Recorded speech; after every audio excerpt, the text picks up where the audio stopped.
So guys এখন আমরা চলে এসেছি গাইজ অলরেডি ফার্মে, আর আমার সাথে কিন্তু গাইজ এই দেখো প্রদীপ ভাই রয়েছে। তো প্রদীপ ভাইকে সবার প্রথম ওয়েলকাম আমাদের চ্যানেলে। ও আগেও ভিডিও করেছিল বাট এরকম মোটো ব্লগে ছিল না। তো প্রদীপ ভাই কিন্তু এই রিসেন্টলি গাইজ পারচেস করেছে KTM ডিউক 200।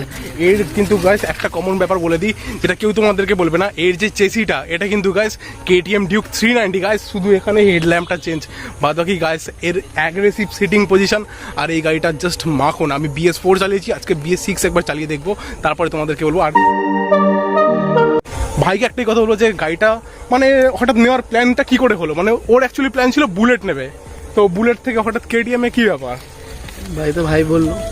তো অ্যাকচুয়ালি দেখো এটাই হয়, মানে শুধু নিজের ইচ্ছা না, নিজের মানে ওর ভাইকেও খুব ভালোবাসে, স্বাভাবিক প্রত্যেকেই আমাদের ভাইকে ভালোবাসি।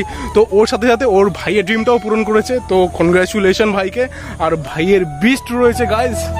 তোমরা জানো একটা মানে মিডল ক্লাস ফ্যামিলির ছেলে, মানে তাদের কি বলবো গাইজ, মানে আমার কাছে তো গাইজ KTM ইমোশন গাইজ, কারণ আমি একজন মিডল ক্লাস ফ্যামিলির ছেলে হয়ে আমি বুঝি এর কি ভ্যালু।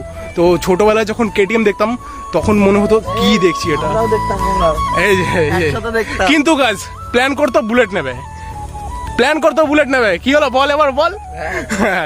কিন্তু গাইজ আমরা মানে বুঝি গাইজ মানে একটা KTM, এই যে KTM নামই না, কিন্তু গাইজ এই যে গাড়িটা এর কিন্তু অনেক বেশি প্রাইস। তো ও কিন্তু একটা টাকা জমিয়ে গাড়িটা কিনেছে। বাট দেখে খুব ভালো লাগলো যে আমার বন্ধু সেও কিন্তু গাইজ KTM ওন করছে।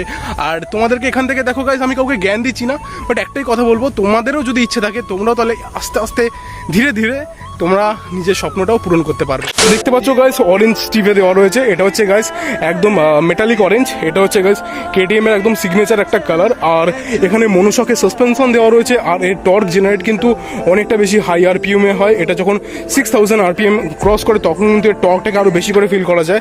আর এখানে কিন্তু গাইজ এর ডিসটা KTM এর ডিস আর ডমিনারের ডিস এই দুটো কিন্তু একদম সেম। দেখতে পাচ্ছ এখানে কিন্তু এই জায়গা থেকে তোমরা যদি দেখতে পারো এর যে ককপিটটা KTM এর ককপিটটা কিন্তু গাইজ একদম KTM যখন ফার্স্ট জেনারেশন এসেছিল একদম BS2 থেকে এর ককপিটটা এরকম সেম।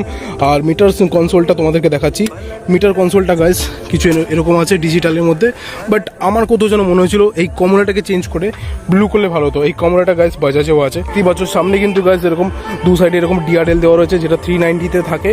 আর 390-র একটাই জিনিস ভালো লাগে, সেটা হচ্ছে মাঝখান থেকে এরকম কাটা। তো এই গাড়িটার ব্যাপারে বেশি কিছু বলবো না, জানি তোমরা ভিডিওটা দেখে বুঝতে পেরে গেছো গাড়িটা কতটা ভালো। তো আজকে এটাই তোমাদেরকে আমি দেখাচ্ছিলাম যে নিজের মানে পছন্দ থাকলে বা নিজের যদি ইচ্ছে থাকে তো এরকমই মানে কি বলবো ড্রিম বাইক। দেখো এটা কিন্তু আমাদের কাছে সত্যি সুপার বাইক। আমি ভ্যামকে যেরকম বলি ভ্যাম কিন্তু আমার 180 cc, এটাকে আমি যেরকম সুপার বাইক বলি এটাও কিন্তু গাইজ KTM এর আমার ভাইয়ের সুপার বাইক। আর সিরিয়াসলি গাইজ নেক্সট লেভেল গাড়ি চালিয়ে সত্যি এটা মানে কি বলবো একটা আলাদাই মানে ইমোশন জুড়ে যায়। তো গাইজ ডিউকের একবার সাউন্ড একটু শুনিয়ে দেবে, তো ভাইকে বলবো একটু সাউন্ডটা শোনাতে। দেখো গাইজ আন্ডারবেলি যেরকম NS-এ হয় গাইজ, কোনো সাইলেন্সার নেই, আন্ডারবেলি সেকশনে কিন্তু এর সাউন্ডটা চলছে, মানে ছোট্ট একটা মিনি এক্সস্ট গাইজ। তো সাউন্ডটা কিন্তু খুবই সুন্দর। আর একবার গাইজ পকেট রকেট গাইজ। আর সামনেটা দেখতে পাচ্ছ গাইজ KTM একটা জিনিস যদি করে দেয় তো খুবই ভালো হয়। এই হ্যালোজেন যেটা রয়েছে এটাকে চেঞ্জ করে দিত, LED করে দিত, আর একটু মনে হয় বেটার হতো। বাট দেখা যাক ইন ফিউচারে হয়তো KTM কিছু আপগ্রেড করবে। আর এখানে কিন্তু এই DRL-টার জন্য কিন্তু সেই লাগছে। আর এখানে হ্যাজার্ড গাইজ ব্লিঙ্ক করছে গাইজ।